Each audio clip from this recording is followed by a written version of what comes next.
Football ലോകകപ്പിനിടയ്ക്ക് ഈ നാണക്കേടങ്ങ് മുങ്ങിപ്പോകുമല്ലോ എന്ന് കരുതുന്ന ഒരു ടീമുണ്ട്. Australian cricket team. ക്രിക്കറ്റ് ലോകത്ത് വൻ ശക്തിയായ പാരമ്പര്യങ്ങൾ ഏറെ പറയാനുള്ള, ലോകകപ്പുകൾ മറ്റുള്ളവരെക്കാളൊക്കെ ഏറെ എണ്ണം കിറ്റിലുള്ള മൈറ്റി ഓസീസ് ടീം അവരുടെ ചരിത്രത്തിലെ ഏറ്റവും ലോ ഫേസിലൂടെയാണ് കടന്നുപോയിക്കൊണ്ടിരിക്കുന്നത്. ഫുട്ബോളിൽ അർജന്റീനയ്ക്ക് ഇങ്ങനെയൊരു ഗതി വരികയാണെങ്കിൽ, അല്ലെങ്കിൽ ബ്രസീലിന് ഇങ്ങനെയൊരു ഗതി വരികയാണെങ്കിൽ എങ്ങനെയിരിക്കും? അതുപോലെ തന്നെയാണ് മൈറ്റി ഓസീസിന് ഇപ്പോൾ സംഭവിച്ചുകൊണ്ടിരിക്കുന്ന ലോ ഫേസ്, ഡൗൺഫാൾ.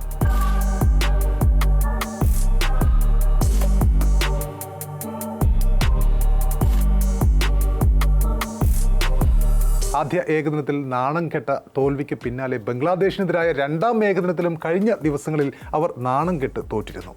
പ്രമുഖരില്ല, കമ്മിൻസും ടീമും ഒന്നുമില്ല എന്നൊക്കെ പറയാമെങ്കിലും ഇപ്പോഴത്തെ ടീമിലുള്ളവരും പ്രമുഖർ തന്നെയാണ്. തൊട്ടു മുമ്പ് നടന്ന IPL അടക്കം തിളങ്ങിയ താരങ്ങളാണ്. ബംഗ്ലാദേശ് ആവട്ടെ പ്രതിഷേധത്തിൻ്റെ ഭാഗമായി കഴിഞ്ഞ T20 ലോകകപ്പ് ബഹിഷ്കരിച്ച ടീമാണ്. IPL അവരുടെ ഒരു കളിക്കാരനെ പോലും ഉൾപ്പെടുത്തിയിട്ടുമില്ല. അത്രയും അന്താരാഷ്ട്ര മത്സര പരിചയം കുറഞ്ഞ താരങ്ങളാണ് അവർക്കുള്ളത്. അവരുടെ മുന്നിലാണ് ഇംഗ്ലീഷും അതുപോലെ തന്നെ ലബുഷെയ്നും സാംബയും കൂപ്പർ കൊണോലിയും മാത്യു ഷോട്ടും അലക്സ് കാരിയും കാമറൂൺ ഗ്രീനും ഒക്കെ അടങ്ങിയ നിര നാണം കെട്ടുകൊണ്ടിരിക്കുന്നത്. ബംഗ്ലാദേശിനെതിരായ രണ്ടാം ഏകദിനത്തിൽ ടോസ് നേടി ബാറ്റിംഗിനിറങ്ങിയ ഓസ്ട്രേലിയക്ക് സ്കോർ ബോർഡ് തുറക്കും മുമ്പേ അന്ന് നഷ്ടമായത് 3 വിക്കറ്റുകളായിരുന്നു. 0 for 3 എന്നായിരുന്നു ആ സമയത്തെ സ്കോർ ബോർഡ്. ശരിക്കും ഒരു ഫുട്ബോൾ മത്സരത്തിലൊക്കെയാണ് നമ്മൾ ഇങ്ങനെയുള്ള സ്കോർ ബോർഡുകൾ കാണാറുള്ളത്.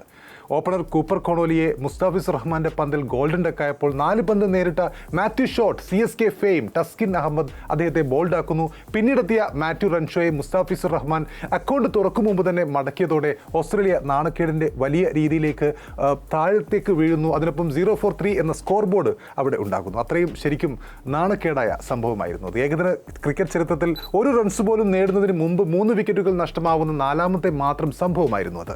ഇതിനു മുമ്പ് പാകിസ്ഥാനാണ് ഇതുപോലെ 2 തവണ 0 for 3 എന്ന രീതിയിൽ നാണം കെട്ടത്.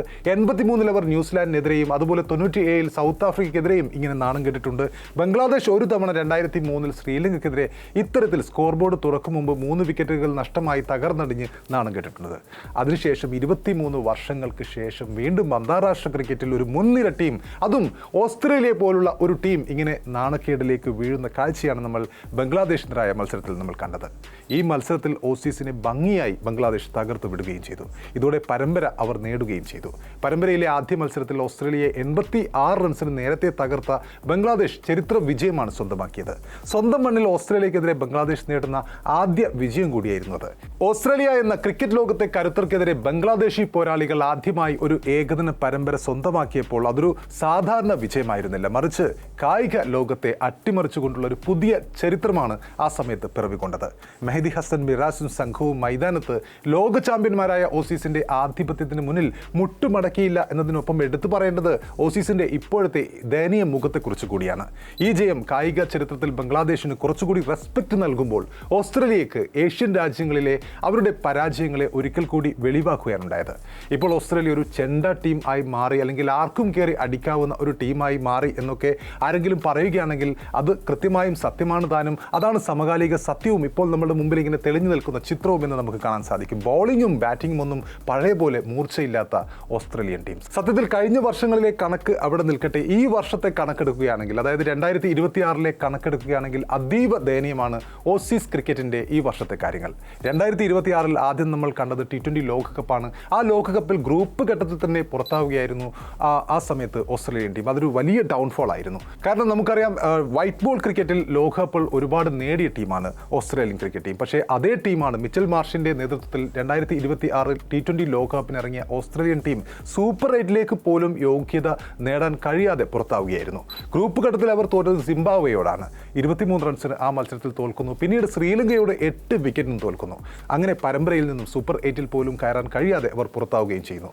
തോൽവി നേരിട്ട ടീമുകൾ കൂടി ശ്രദ്ധിക്കണം, സിംബാബ്വേയും ശ്രീലങ്കയും. ഓസീസിന്റെ പ്രതാപത്തോട് ഒരിക്കലും അടുത്തുപോലും വെക്കാനാവാത്ത ടീമുകളാണ് സിംബാബ്വേയും അതുപോലെ തന്നെ ശ്രീലങ്കയും. അവരോടാണ് ആ സമയത്ത് അവർ തോറ്റത്. പിന്നീട് വരുന്നു ബംഗ്ലാദേശ് പാകിസ്ഥാൻ പരമ്പരകൾ വരുന്നു. 2026 മെയ് ജൂൺ മാസങ്ങളിൽ ഓസ്ട്രേലിയ പാകിസ്ഥാനിലേക്ക് പോകുന്നു. അവിടെ ഏകദിന പരമ്പര 2-1 തോൽക്കുന്നു, നാണം കെടുന്നു.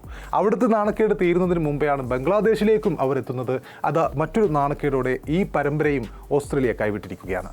സത്യത്തിൽ ബംഗ്ലാദേശിനെ സംബന്ധിച്ചിടത്തോളം ഇതൊരു ചരിത്ര നാട്ടമാണ്. കാരണം ബംഗ്ലാദേശ് ആദ്യമായി ഓസ്ട്രേലിയക്കെതിരെ ജയിക്കുന്നതിനൊപ്പം 2003 ഓസ്ട്രേലിയ ബംഗ്ലാദേശിനെ ഇതേപോലെ 3-0 വൈറ്റ് വാഷ് ചെയ്തതാണ്. അതിനുശേഷം 2006 ഓസ്ട്രേലിയ ഇതേപോലെ 3-0 ബംഗ്ലാദേശിനെ വൈറ്റ് വാഷ് ചെയ്തതാണ്. അതിനുശേഷം 2008 ഇതേപോലെ പരമ്പര ക്ലീൻ സ്വീപ്പ് നടത്തിയതാണ്. 2011 അവർ ക്ലീൻ സ്വീപ്പ് നടത്തിയതാണ്.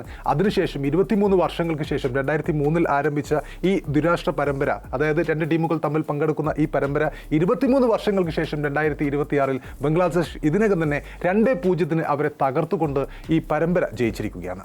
Finally break the pattern against Australia in ODIs എന്ന് തന്നെ പറയാം. ടോപ്പ് ഓർഡർ സ്ഥിരമായി തകരുന്നതാണ് ഓസീസിന്റെ സമീപകാലത്തെ പ്രധാനപ്പെട്ട പ്രശ്നം. T20-യിലായാലും ഏകദിനത്തിലായാലും ഇത് പല മത്സരങ്ങളിലും ആവർത്തിക്കുന്നുണ്ട്. സമീപകാലത്തെ 50 ഓവർ മത്സരങ്ങളിൽ തുടർച്ചയായി 4 മത്സരങ്ങളിലാണ് അവർക്ക് 200 റൺസ് പോലും തികക്കാൻ കഴിയാതെ പോയത്.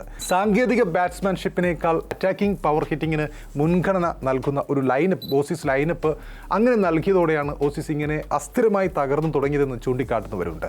പല മത്സരങ്ങളിലും ടീമിന് നെടുന്തൂണായി നിൽക്കാൻ ഒരാളില്ലാതെ പോയത് ടീമിന്റെ പരാജയ കാരണമായി എടുത്തു പറയുന്നുണ്ട്. സ്റ്റീവ് സ്മിത്തിനെ പോലെയുള്ള ഒരാളെ അവർ നന്നായി ഇപ്പോൾ മിസ് ചെയ്യുന്നുമുണ്ട്. അതിനൊപ്പം മിച്ചൽ സ്റ്റാർക്ക് T20-യിൽ നിന്നും വിരമിക്കുകയും സീനിയർ പേസർമാരായ ക്യാപ്റ്റൻ പാറ്റ് കമ്മിൻസും ജേഷ് ആസിൽവുഡും പരിക്ക് കാരണം ടീമിൽ നിന്ന് വിട്ടുനിൽക്കുകയും ചെയ്തതോടെ അനുഭവ പരിചയമില്ലാത്ത ബോളിംഗ് യൂണിറ്റിന് എതിർ ടീമുകളെ നിയന്ത്രിക്കാൻ കഴിയുന്നില്ല എന്നതാണ് മറ്റൊരു സത്യം. സത്യത്തിൽ സ്റ്റീവ് സ്മിത്തിന്റെ ഏകദിന വിരമിക്കലിനെ തുടർന്ന് കാമറൂൺ ഗ്രീൻ, മാറ്റ് ഷോട്ട് തുടങ്ങിയ യുവതാരങ്ങൾക്ക് ഉപഭൂഖണ്ഡത്തിലെ സാഹചര്യങ്ങളിൽ മധ്യനിരയെ ശക്തിപ്പെടുത്താൻ ഓസീസ് ഇവരെയാണ് നിയോഗിച്ചതെങ്കിലും അതൊന്നും ഫലവത്തായിട്ടില്ല. സ്മിത്തിന്റെ ക്ലാസ് തീർച്ചയായും അവർക്കുണ്ടാവില്ല എന്നത് മറ്റൊരു സത്യമാണ്. ഏതായാലും 2023 ലോകകപ്പ് ജേതാക്കളായ ഓസീസിന് അടുത്ത ഏകദിന ലോകകപ്പ് അടുക്കുമ്പോഴേക്കും അവരുടെ ഫോം വീണ്ടെടുക്കേണ്ടത് അത്യാവശ്യമാണ്.